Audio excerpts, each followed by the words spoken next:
Muito boa tarde, seja bem-vindo mais uma vez ao canal do CT Segurança aqui no YouTube, trazendo conteúdo de qualidade para vocês.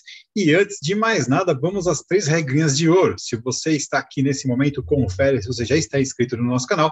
Se não estiver, já se inscreve e também ative as notificações.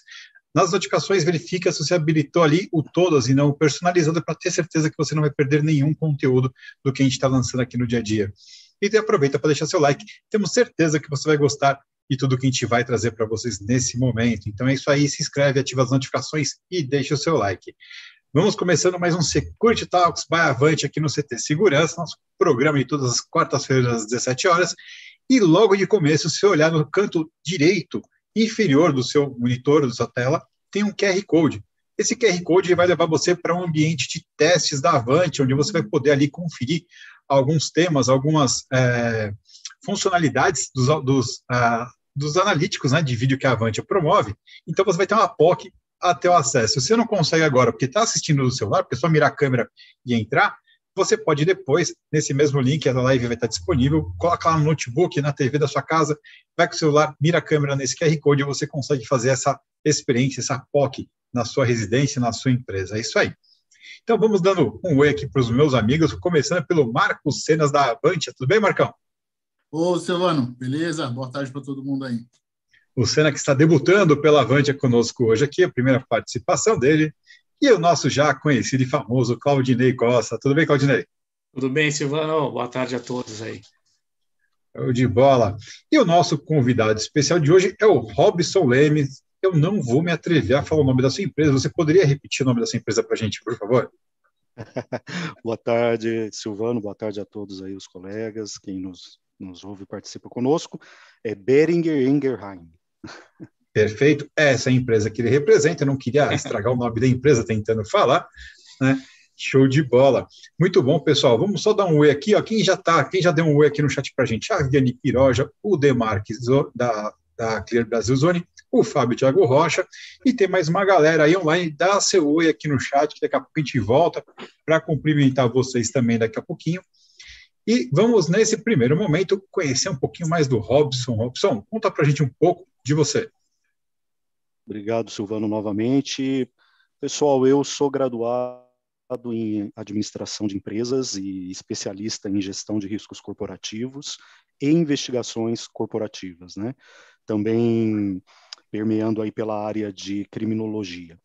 Eu venho, ao longo da minha carreira, aí, de 24, 25 anos, ocupando posições estratégicas dentro de organizações multinacionais, americanas, alemãs, onde eu pude aprender muito sobre processos internacionais, a estrutura internacional, mas também vivenciar diferentes modos de investigação, de problemas, de incidentes e de visões estratégicas relacionadas à segurança ao longo desse período.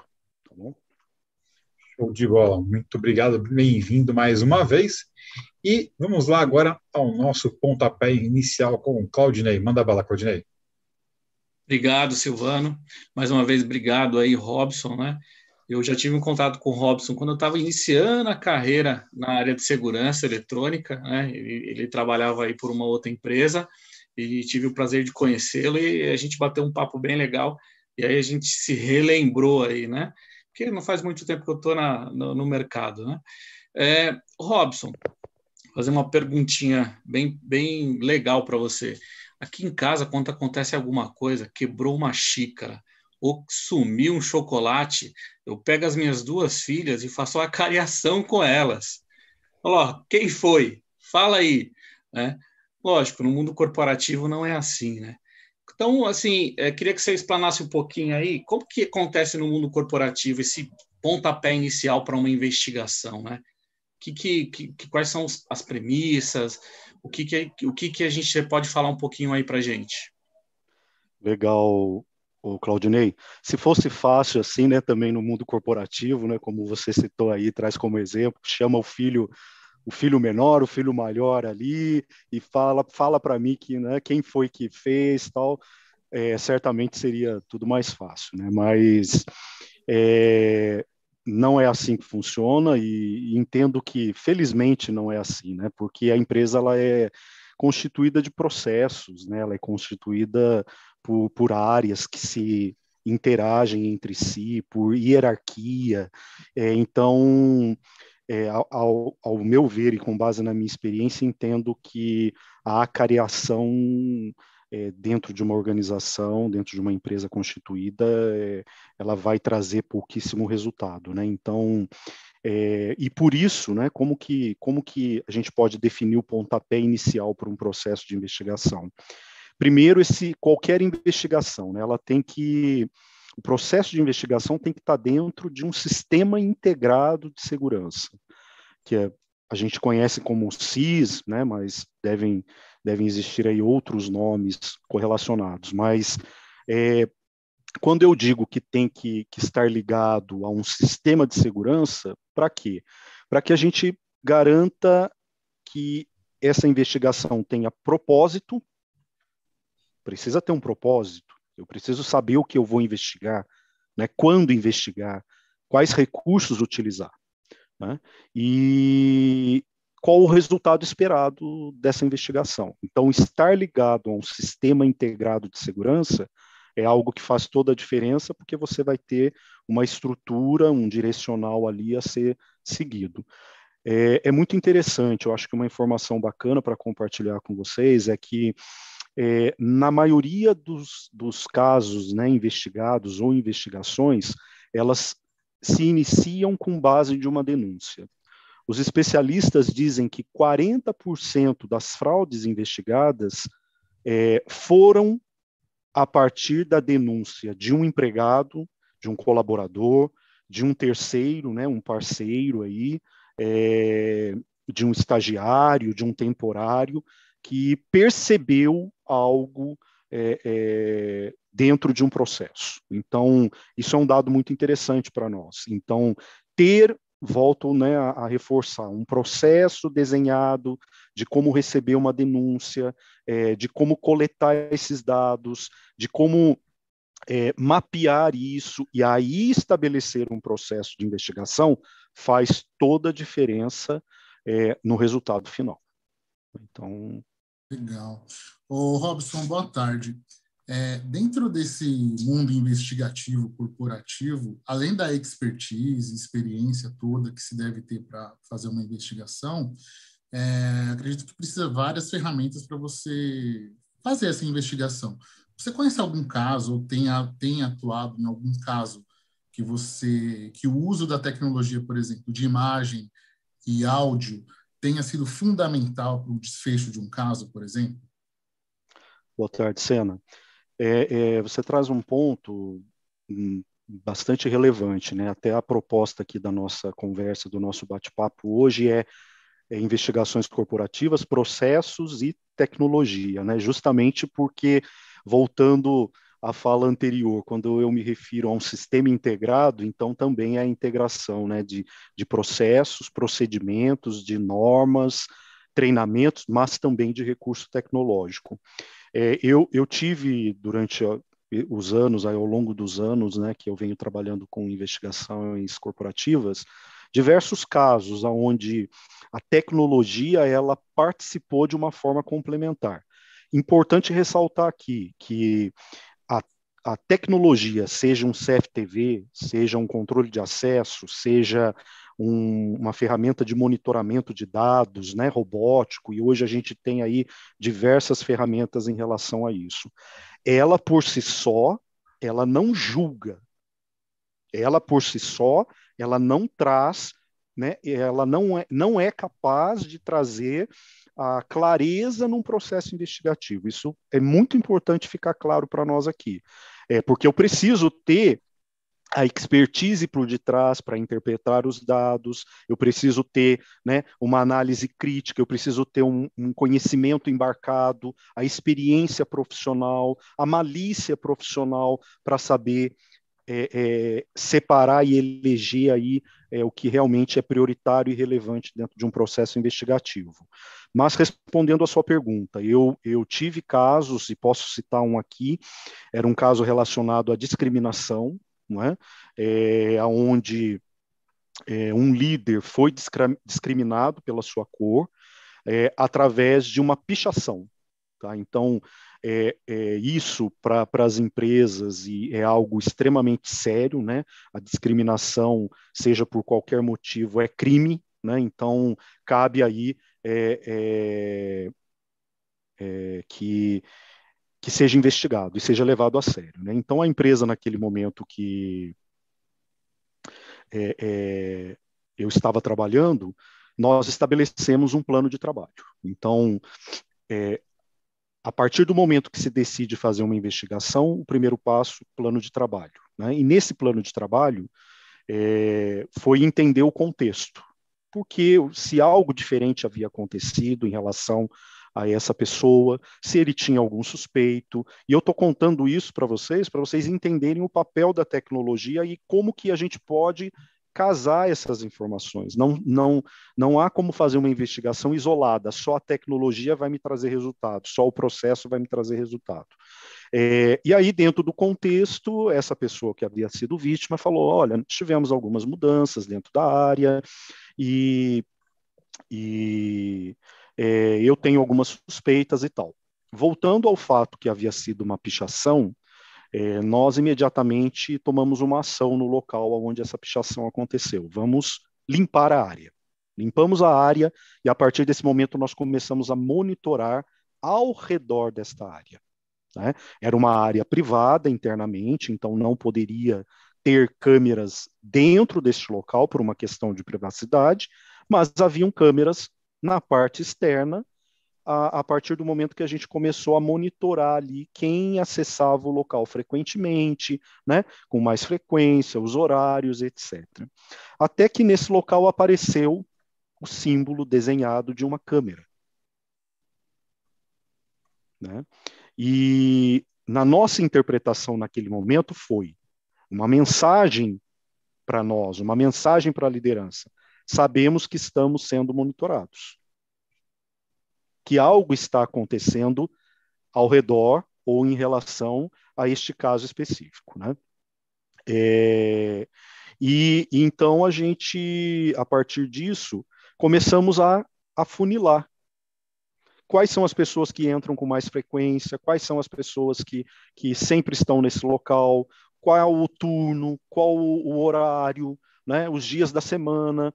Até que nós chegamos a 2 suspeitos. Isso é o papel da tecnologia, é o monitoramento. Né? Foi através de CFTV.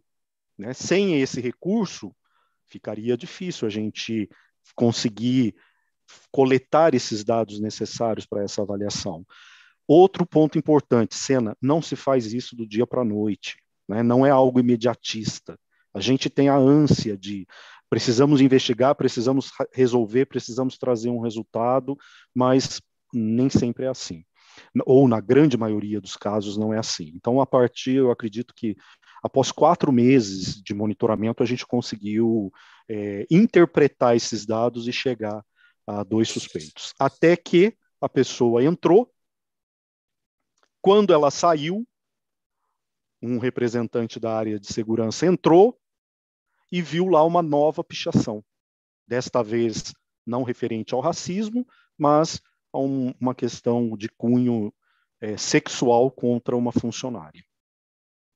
Então, esse é um exemplo prático que muitos de nós aqui, os que estão participando, que são da área de segurança, certamente vivenciaram ou algo muito semelhante no dia a dia. Né? Então, é um exemplo claro de tecnologia. Um outro exemplo, que é o papel do controle de acesso, do sistema de controle de acesso.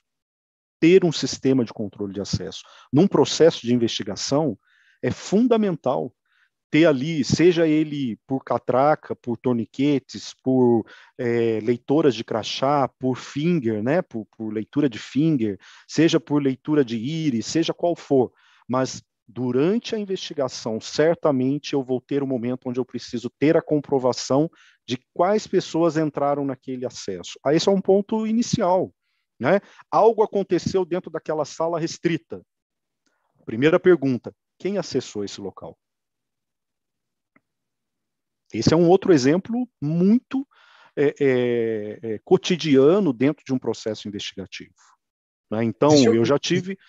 Pois não, pode falar. Existe um detalhe no que você está falando, porque assim, o pessoal às vezes ignora um pouco o poder do controle de acesso, né? A quantidade de informação que ele traz é colossal. Mas você falou a respeito de, surgiu uma plaquinha de câmera, né? É muito perceptivo como a simples presença de equipamento. Às vezes a pessoa nem sabe se de fato está sendo contabilizado ou funcionando, mas a simples presença já inibe muito do comportamento equivocado, né? Sem dúvida, é o efeito persuasivo, né, comportamental. E às vezes e se a gente fizer uma correlação, né, mesmo quando a gente entra numa padaria, num supermercado e vê lá, sorria, você está sendo filmado. Mesmo que a gente não vá fazer nada de errado, mas é a mesma sensação quando você passa o seu cartão na maquininha, né? Você sempre fica esperando ali, será que vai passar? Será que vai aprovar? Né? Eu faço a mesma correlação, é o mesmo sentimento, né? Então você olha, eu entro numa agência bancária, eu sei que tem câmera, eu olho para a câmera, é automático, né? Ou eu olho procurando onde a câmera está, seja porque eu quero me sentir um pouco mais seguro, né? Ou ter a sensação de segurança, né? Porque essa é a minha ideia quando eu olho para a câmera. Mas certamente quem tem ali a intenção de fazer algo errado, Silvano, ela está olhando, né? Ela está ali percebendo o ambiente. Então eu diria assim, dentro do ponto que você trouxe, a tecnologia ela te traz diferentes sensações, né? E estimulam aí diferentes comportamentos a partir da sua intenção, né? Então esse é um ponto importante e é persuasivo, sim. Né? É persuasivo, sim. Quantas vezes eu te justifiquei por que vamos colocar uma câmera? Por que vamos colocar um controle de acesso? Né? E é como falou, o desenho da câmera ali quis dizer, nós sabemos que estamos sendo monitorados, né? Ou deixou o recado para alguém, né? Ou um aviso para a organização em si, né? E aí, neste caso que eu estava citando, houve um outro momento que é a questão de monitoramento surface, né? Então, monitorar plataformas online, monitorar mídias sociais, e aqui eu não estou falando em nada ilícito, nada acessou indevidamente uma conta, nada disso, é tudo surface, né? Tudo público, todas as informações estão públicas, né? Aí, quando nós casamos esse comportamento com o comportamento dessas pessoas nas mídias sociais, isso foi feito através de uma tecnologia, né? A gente viu o desvio de conduta, o desvio de comportamento para justificar a ação, né? Isso ajudou muito a empresa a tomar decisões, né? E não só decisões efetivamente com esse caso, mas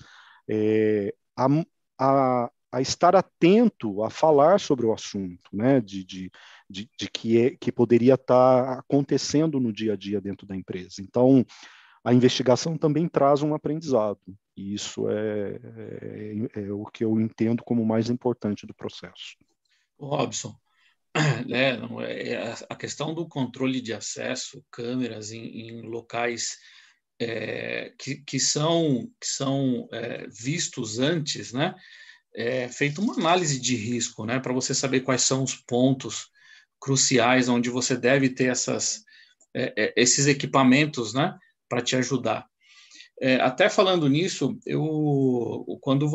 hoje você vê muito, e recentemente a gente viu aí nas mídias sociais, teve explosões em indústrias, ou caso de incêndio, ou um furto de grandes proporções, né? Eu queria que você falasse um pouquinho, porque assim, você vai iniciar uma investigação sobre isso, mas quais são os pontos antes, né? Quais são os pontos anteriores? Que você falou que realmente tem que ter o seu processo, mas eu queria que você falasse um pouquinho, por exemplo, da análise de risco, né? Para a investigação, porque eu acho que é um dos pontos principais, né? Ou iniciais, né? Para um empreendimento corporativo. Sem dúvida, Claudinei. Aí são dois pontos bastante interessantes, né? Primeiro, quando usar uma tecnologia, né? Que é a primeira parte aí da sua pergunta, né? não faz sentido nenhum, e eu falo isso veemente, com muita certeza, e a gente aprende isso ao longo dos anos, né? Antes de instalar qualquer dispositivo, né, você precisa saber qual o risco você quer proteger. E com isso, você só vai fazer isso através de uma análise de risco, né?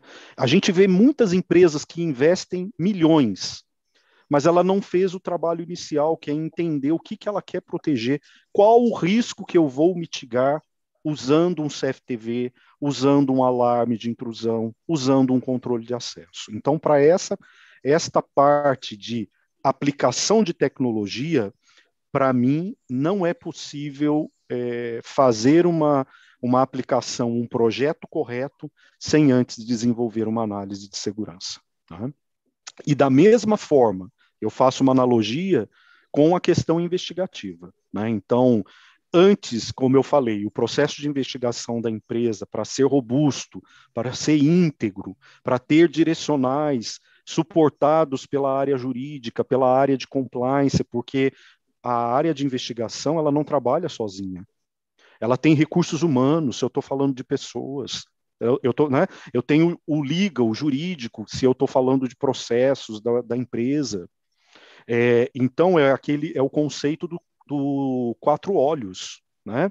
E isso só é possível, Claudinei, se essa investigação ela está baseada em riscos, em incidentes, né, que foram levantados também numa análise de risco. Então, você trouxe aqui o caso da explosão, né? Uma explosão de uma fábrica.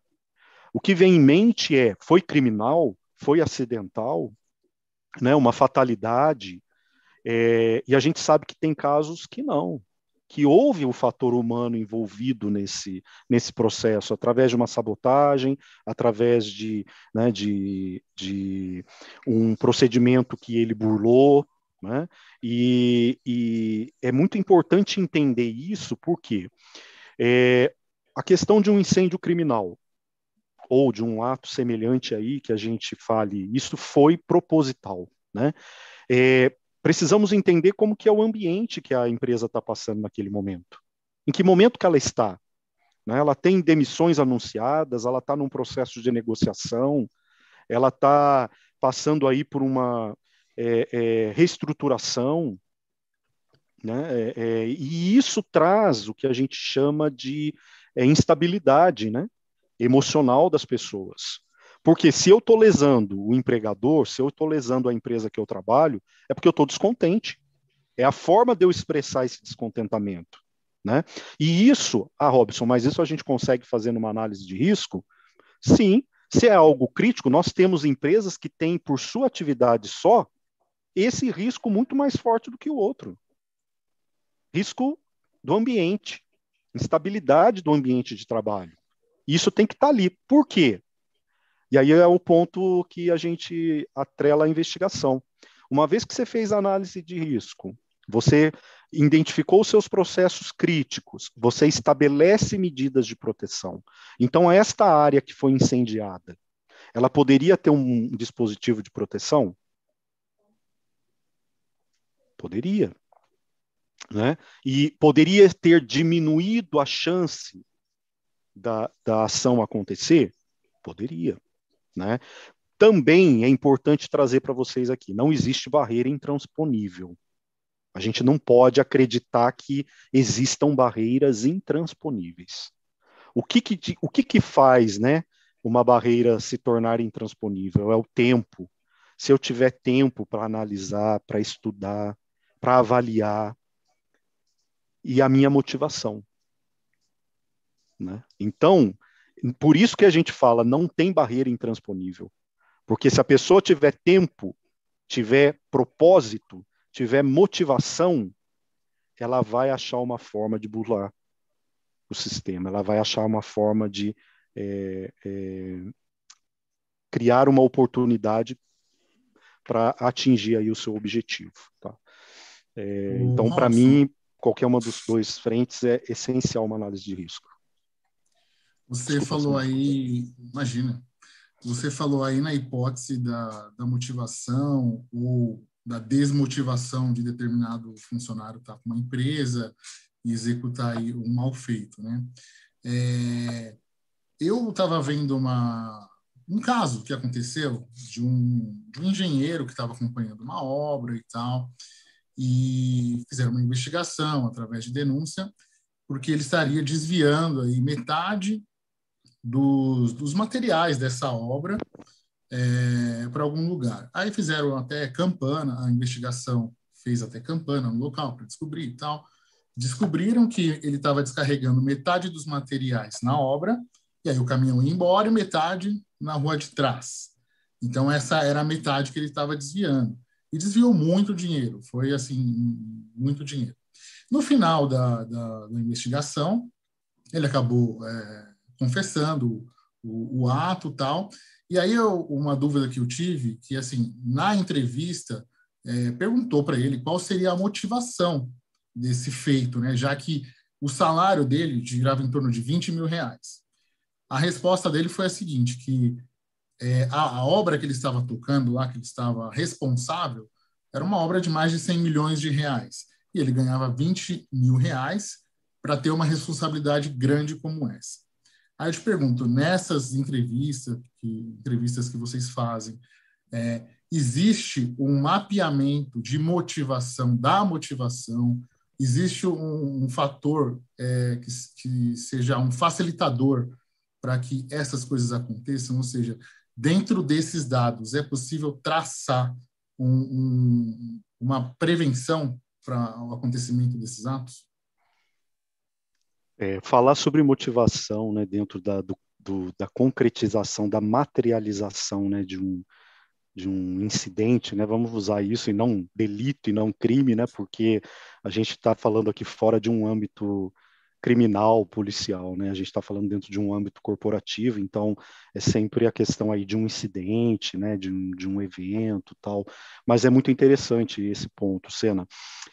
Quando a gente analisa, né, o crime, a cadeia, que a gente pode falar assim, do incidente de segurança, a gente tem como os colegas da área de incêndio tem lá o triângulo do fogo, nós temos o triângulo do crime, se a gente puder chamar assim, né? E isso é utilizado, inclusive, pelas autoridades públicas, né?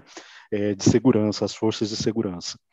Para eu ter a concretização ou materialização de um incidente, eu preciso de 3 elementos: o acesso, o alvo e a motivação. E um exemplo muito, muito simples: tem um relógio de ouro, né? Quero proteger esse relógio, quero guardar, ou eu tenho uma cabine, uma sala onde eu tenho informação estritamente confidencial, objetos de valores, que é o alvo, né? Eu tenho acesso. Qual é a forma de se chegar até esse alvo? Então, é um outro vetor dessa pirâmide, né? E ali é onde eu estabeleço as minhas medidas. Primeiro, vejam, preciso saber, conhecer a atratividade do meu alvo. Como é que eu vou estabelecer um processo de proteção ou de investigação se eu desconheço, né, a atratividade do meu alvo? Segundo ponto é o acesso. Quais as formas de se obter esse alvo, de se chegar até esse alvo? E aí é onde eu estabeleço as minhas medidas de proteção ou mitigação desse risco, né? E aí eu vou colocar tecnologia, eu vou colocar procedimentos, eu vou treinar pessoas, eu vou monitorar, mas tem um vetor, Sena, que nós não conseguimos atuar, que é a motivação. Este vetor nós não conseguimos atuar. Por isso que o foco da nossa área em investigações corporativas ou segurança corporativa é sempre entender a atratividade do produto ou do alvo e diminuir a possibilidade de acesso a este alvo. A motivação ela é muito intrínseca, né? Ela é de cada um, né? E é muito interessante, porque é impossível entender a motivação de cada autor de um delito, de cada autor de um incidente, olhando esse que você mesmo trouxe. A pessoa ganhava bem, né? Tinha um salário alto, mas de repente ela olha e fala assim: opa, eu tenho oportunidade de ganhar mais, né? Mas aí tem um fator importante, ela começa a ter isso quando ela percebe a falha nos processos. Ela faz essa atividade há muitos anos. Ela está ali vendo, como você falou, uma conta de 60 milhões passando na minha mão. Não tenho ninguém checando. Eu não tenho um processo de 4 olhos de pagamento, no processo de pagamento. Eu não tenho que prestar contas com evidências conclusivas. Então, se ela tiver uma motivação que pode ser momentânea, pode ser ali por uma questão de saúde, e nada justifica. Né? E nada justifica. Então, pode ser uma ambição, pode ser um desvio de conduta, já tem uma conduta corrupta. Né? Pode ser só porque estava lá, só porque estava fácil. E aí, tá ali na minha cara, né, Silvano? Tá ali, é todo dia ali. E assim, mas isso não quer dizer que todos ajam assim. Né? É importante esclarecer e nem sempre a gente pode tomar isso como, né, razão e como maioridade, mas existe, por isso que nós da área de segurança, a gente não foca na motivação, porque podem ser aí por diversos motivos, né? E nós como empresa, o que efetivamente a gente pode, né, trabalhar na motivação que já é intrínseca da pessoa, né? O que ela pode fazer é ditar as regras. Isso é um ponto importantíssimo. Né? Dizer que o que é certo, o que é errado, fazer com que as pessoas assinem, né? Comprovem que a empresa falou, que a empresa mostrou. Né? Não existe a forma errada de fazer o certo. Né? Eu queria aproveitar, eu vou fazer uma pergunta, mas eu vou dar um testemunhal meu rápido aqui. Sim. Mostrando como a tecnologia, né, as coisas podem chegar a uma conclusão muito diferente para a gente.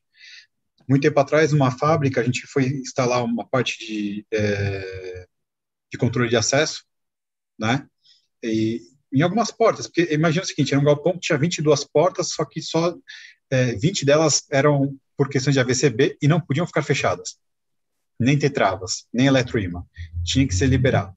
Então, a gente foi colocar um sistema de controle de acesso para só simplesmente monitorar se elas estavam abertas ou fechadas para pegar algum movimento, porque ali tinha produtos de consumo, não era uma fábrica de eletroeletrônicos, então pessoas pegavam e jogavam tipo um produto para dentro de um caminhão que estava lá de fora esperando para carregar. E aí, já que estavam os equipamentos lá, a gente tinha algumas controladoras, tinha I/O sobrando, o cara falou que tinha um problema, que o gerador lá entrava, eles não conseguiam monitorar a entrada do gerador, então acabava a energia do lugar, entrava o gerador, e como eles não sabiam exatamente, porque era um lugar muito grande, se o gerador estava sendo acionado ou não, às vezes acabava o diesel, acabava a luz, e a fábrica parava. Então a gente simplesmente pegou um I/O que estava parado e colocou um sensor de fase no gerador, então quando o gerador entrava, bipava no monitoramento, o supervisor recebia lá um e-mail avisando que entrou, né? E beleza.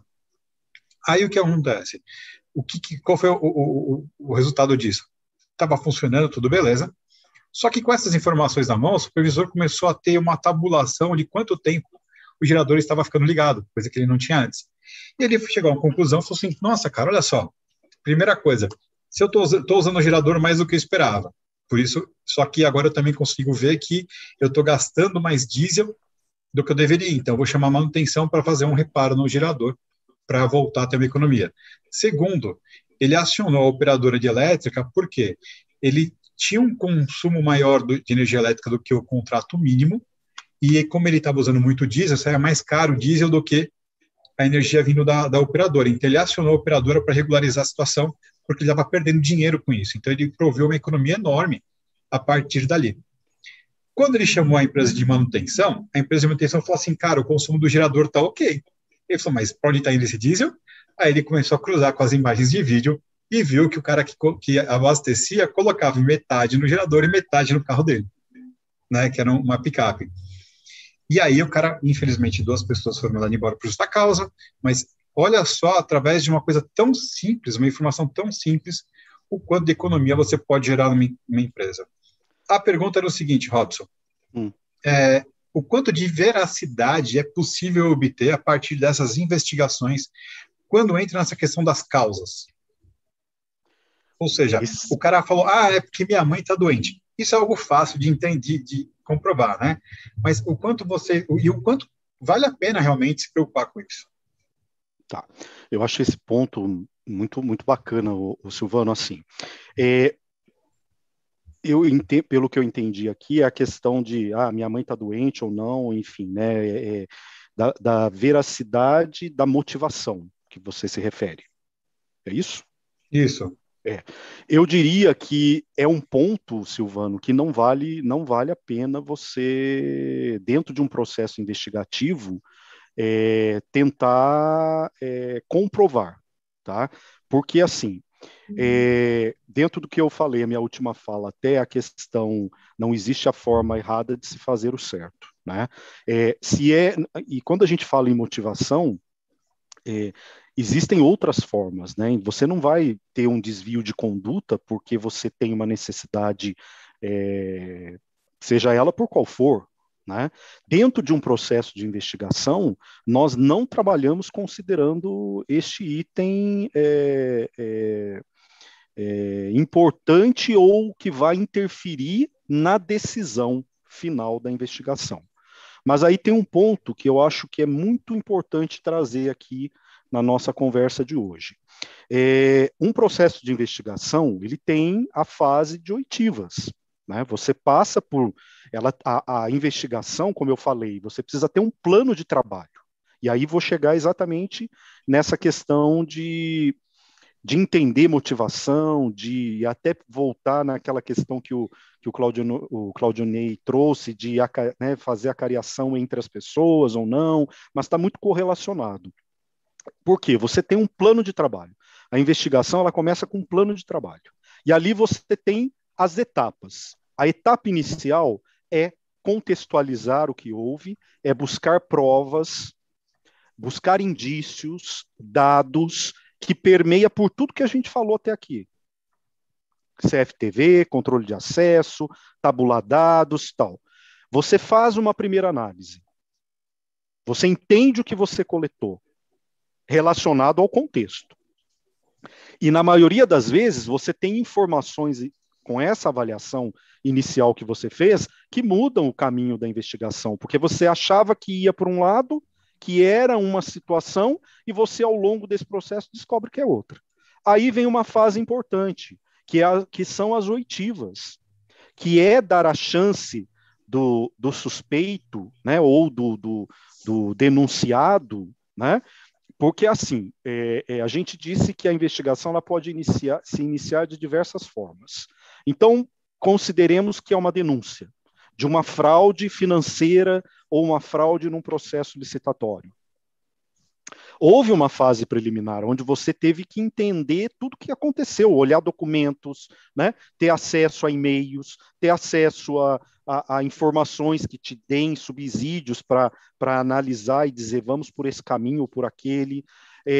Mas vem uma fase importante que é dar a oportunidade desta pessoa falar a versão dela. Isso faz parte do processo investigativo. Apesar que muitos achem que não. Mas na minha experiência, na forma que eu conduzo uma investigação, eu entendo que sim. Porque, na verdade, você está dando a chance dele trazer informações novas. Obviamente, ninguém é obrigado a constituir prova contra si mesmo. Isso está no nosso Código Penal, né? Mas, por outro lado, você tem as informações e ali, com a sua expertise, com a sua experiência, com a sua capacidade de persuasão, você vai jogando informações. Você está ali para ouvir, você não está ali para falar. Né? Mas você vai contextualizando, você vai jogando, você vai... E na maioria das vezes você tem ali até mesmo a confissão da pessoa naquele momento devido à consistência das informações que você tem. Né? E aí, sendo direto na resposta aí da sua pergunta, quem conduz um processo de investigação, ele tem que ser imparcial. E existe um ditado entre nós: nós não julgamos os fatos, Nós levantamos as informações. Por quê? Lembra que eu falei que é um processo em 4 olhos? Entra RH, entra jurídico, entra a área de compliance. Quem detém a metodologia, detém a expertise de investigar, de explorar as evidências, é a área de segurança. Mas a área de segurança não tem a responsabilidade, não tem o papel e não tem a expertise em dar o veredito final. Às vezes a gente percebe alguns colegas, né, ultrapassando isso e querendo dar o veredito final. Por isso, respondendo a sua pergunta, na minha experiência e no que eu conheço, no contexto de investigação, não é algo que deva ser levado em conta durante o processo investigativo. Tá? Essa questão da motivação, de fazer diferença se era por uma questão de saúde ou um desvio de conduta, né? Uma falta de integridade, porque isso vai interferir no processo. Antes de continuar, para a gente não falhar com a nossa integridade, eu vou aproveitar e cumprimentar o resto do pessoal que chegou aqui no nosso bate-papo no chat, né? Vamos dar uma boa tarde aí para a Miriam Blanca, o pessoal da Avante, a Karen está lá por trás ajudando, o Carlos Trindade, o André Henrique, o Rubens Alves de Souza, a Márcia Sena. Opa, é a esposa? Está de olho aí? A esposa está de olho para ver se ele está aqui trabalhando mesmo como ele falou que estava. Muito bom, bem-vinda.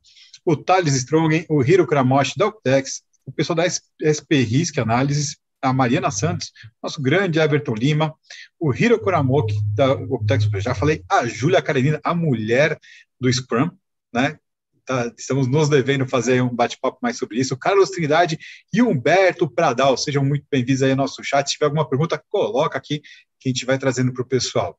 Show de bola. Manda bala, Claudinei. O Robson, você comentou aí sobre a pirâmide, né? Falou aí muito bem sobre isso. E um dos itens, né, é o acesso, né? É o acesso a aquelas áreas onde vai ter lá aquela questão que o cara, às vezes, ele não quer ou não está ali para isso, mas viu aquela oportunidade, né? Levantou. A gente teve um caso em que a gente estava em implantação. Colocamos os servidores na sala de TI e a sala de TI não tinha controle de acesso ainda, né? Estava em implantação. Então, furtaram alguns HDs, né, e outros equipamentos. Então, o cara viu a oportunidade, né, e não tinha uma barreira, né?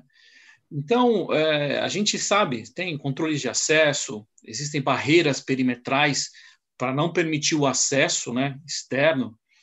Mas existem algum software, alguma aplicação que as empresas utilizam, ou se isso pode acontecer, é lícito ter isso? Assim, da forma, Claudinei, eu vou lá visitar o CT Segurança, ele vai lá, puxa pelo meu CPF, vê se eu tenho algum problema, ou até nome sujo, no caso de instituição financeira, ou se eu tenho antecedentes criminais. Existe essa prática hoje no mercado, nas indústrias, no mercado corporativo, de impedir o acesso de uma pessoa com essas informações? Existem softwares que são utilizados para isso? Claudinei, esse é um ponto bastante polêmico, né, que a gente pode chamar aí, né, de ter a lista de pessoas não gratas, de ter lá o ban list, tem tantos outros temas, né, de fazer o antecedente criminal, puxar o background check, né, fazer aí a capivara para aqueles que são, né, mais aí experientes também na área de segurança. Esse é um tema bastante polêmico, né, de uma forma geral. A gente tem uma legislação trabalhista que eu acho que pelos excessos, pelos erros cometidos no passado, ela é bem reticente, né, a esse aspecto, e o que eu acho que é positivo, porque independente da forma que seja feita, né, precisa ter critérios, e esse critério, ele tem 2 aspectos, que é confidencialidade e integridade. Então, você não pode expor uma pessoa porque você tem uma prática de avaliar o seu antecedente criminal. Esse é o primeiro ponto que eu preciso trazer aqui para esse tópico, né? O segundo Nós, da nossa casa, nós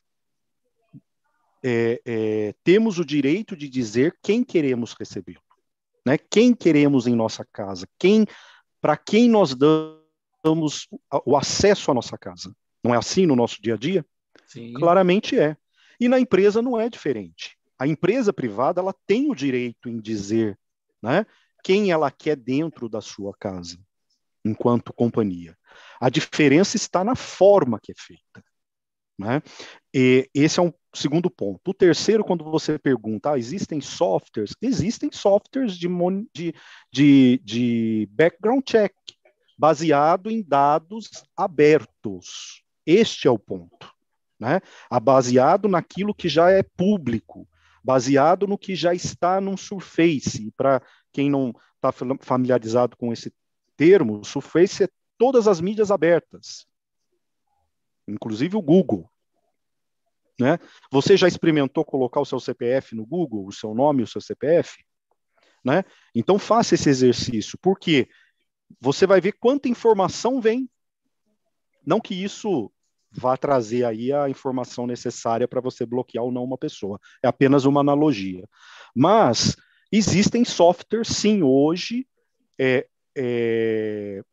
formais, regulares, legais, que permitem fazer esta avaliação.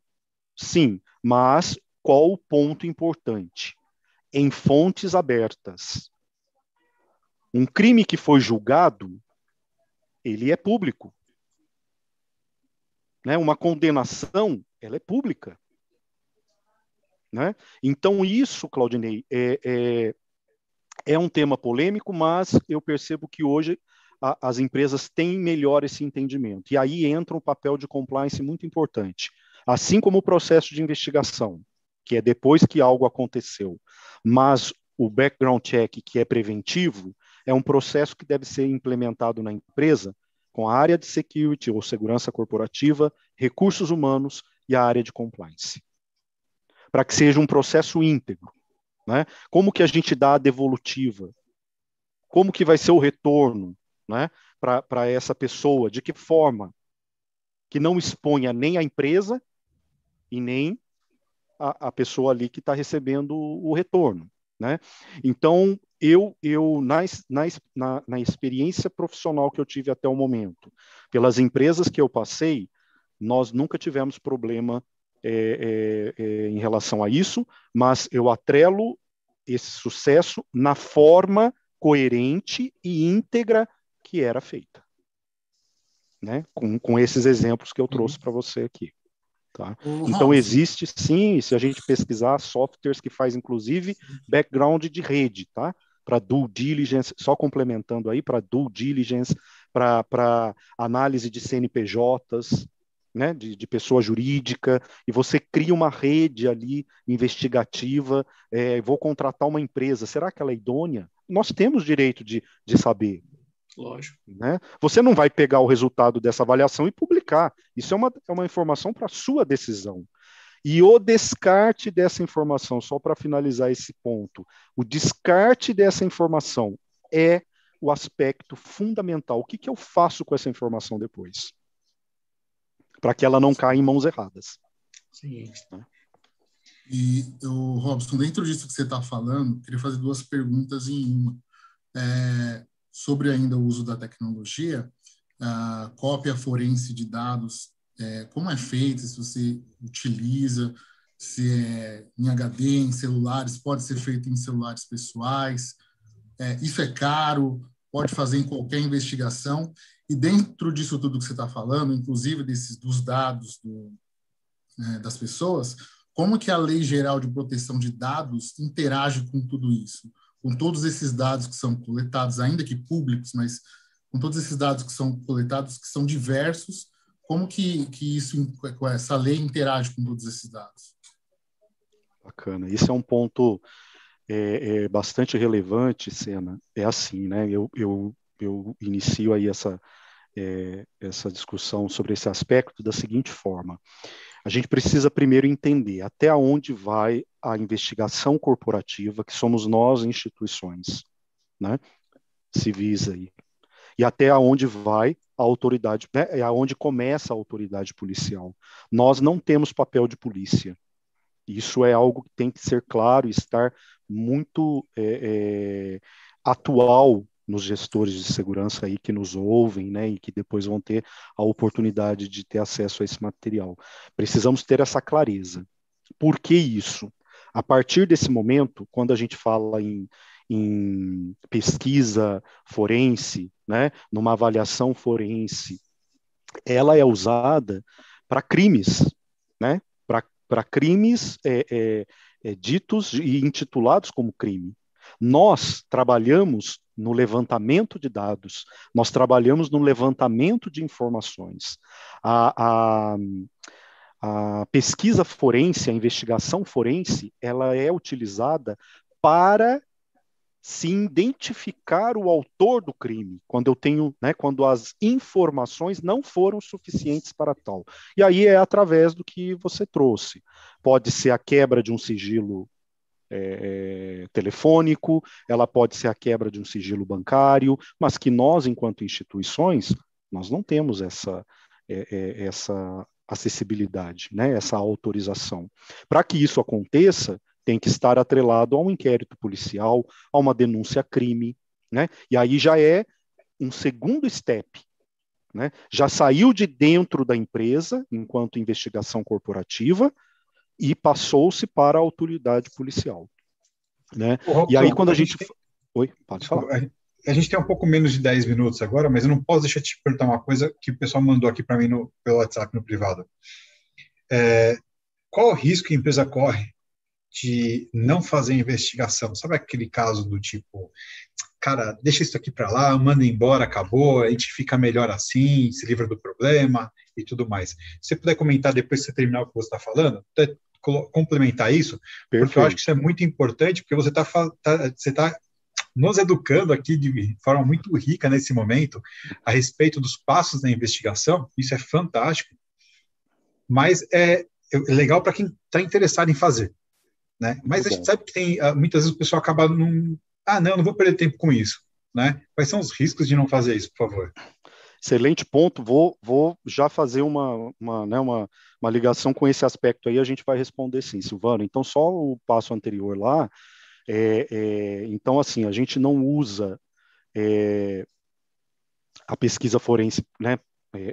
Não é utilizado, mas a partir do momento, dentro de empresas de investigações corporativas, mas isso faz parte de um processo, né? Então a gente finalizou uma etapa, que é a coleta de dados, de informação, cria o dossiê, toma a decisão, levamos isso adiante ou não. E aí, a partir desse momento, a pesquisa forense tem papel fundamental nesse processo, tá, Sena? E aí, fazendo um gancho, Silvano, com a sua pergunta, o que a gente perde, né, em não investigar?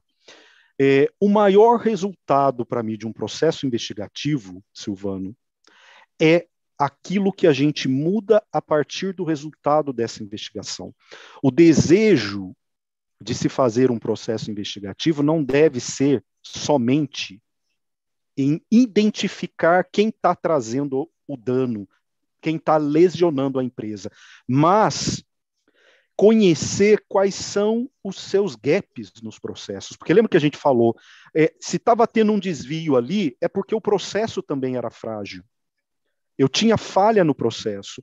E não investigar é assumir que você vai continuar tendo o mesmo problema. Eu posso falar isso com total tranquilidade e experiência, Silvano, porque quando você estabelece um processo de investigação, você está mandando uma mensagem para a companhia. Nós não a compactuamos com nada que seja ilícito, incorreto. Né? E não investigar é assumir, sim, que você tem perdas, que você tem problemas, mas que você não está disposto a mudar. Né? Eu já passei muita vergonha na minha carreira, porque depois de todo um trabalho de investigação, de coleta de dados, e apresentar à autoridade policial, ele falava assim, tá, mas e o seu processo? que você está fazendo para mudar o seu processo?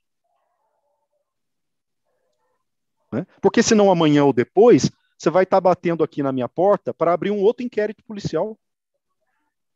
Então, Silvano, qual o risco, qual o problema?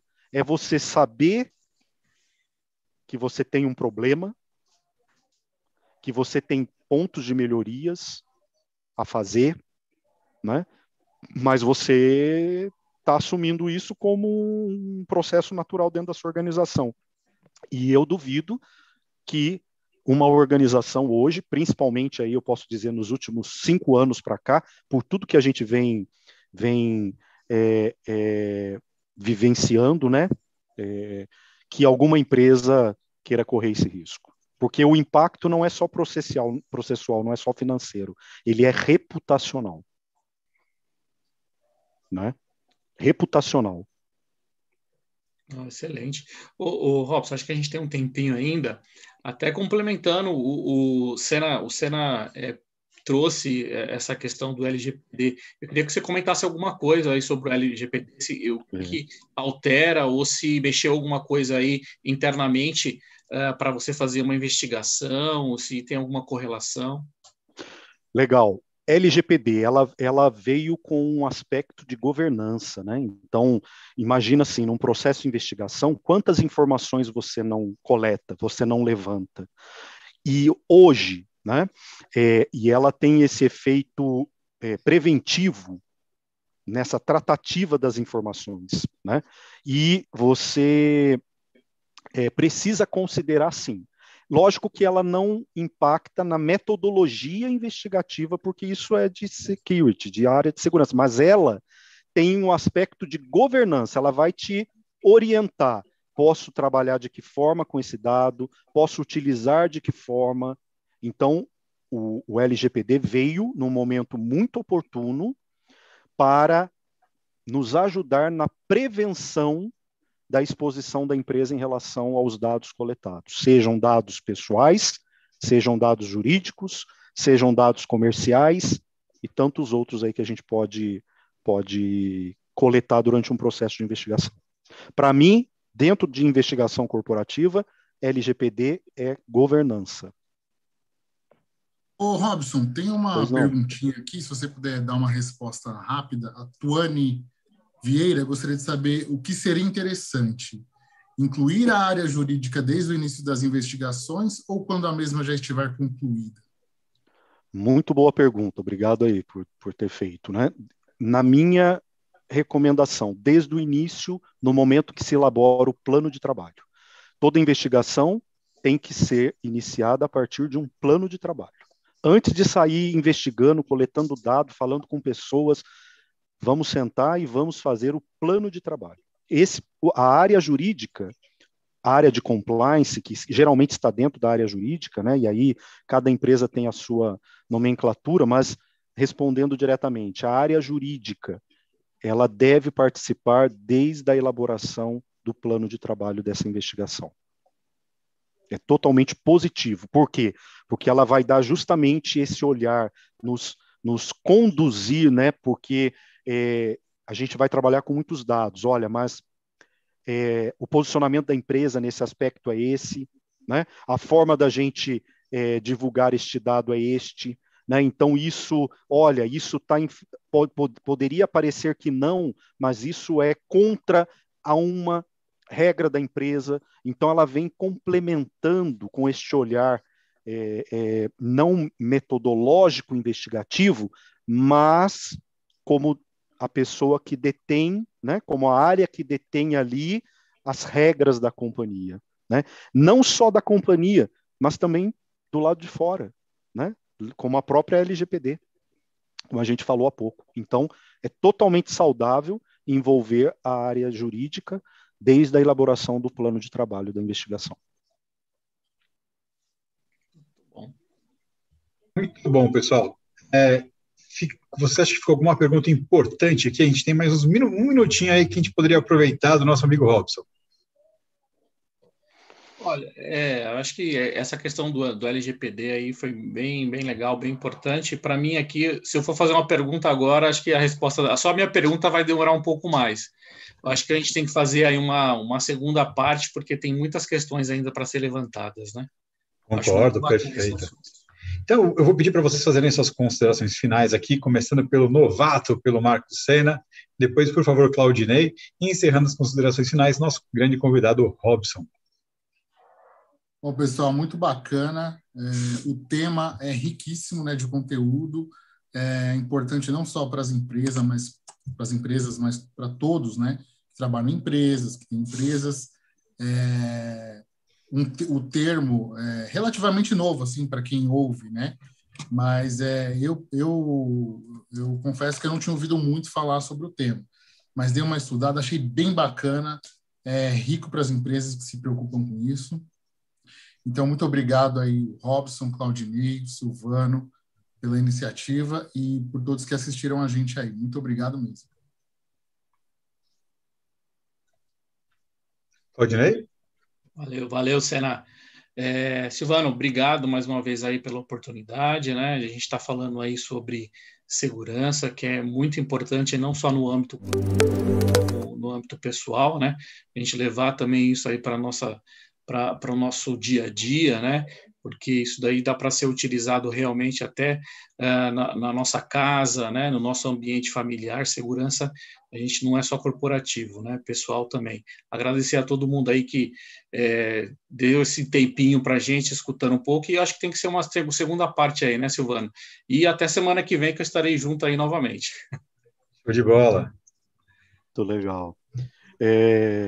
Sena, Claudinei, Silvano, né, a todo o pessoal, muito obrigado pelo convite. Eu queria realmente agradecer aí a oportunidade de compartilhar com vocês um pouco da experiência e também pela paciência e pelo tempo dos colegas aí que nos ouviram, que estiveram conosco, né? Eu me coloco aqui à disposição, independente desse momento aqui que a gente teve para esse bate-papo, e eu aprendi muito também com as perguntas aí feitas, né? E a gente estrutura aqui um filme, né, na cabeça quando a gente começa a colocar todas essas etapas e trazer exemplos práticos, concretos, experimentados aqui para a nossa conversa. Então, muito obrigado pelo tempo de todos que estiveram conosco, pelo convite, e estou sempre à disposição.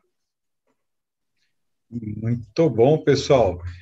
Bom, a gente vai ter agora, dia 5 de maio, então, na próxima quarta-feira, mais um Se Curtir Talks. O convidado da próxima semana é o Edgar Nogueira, que vai falar com a gente sobre os desafios da segurança privada em área pública. Olha que legal, né? Então, mais um tema super importante, a gente não pode perder.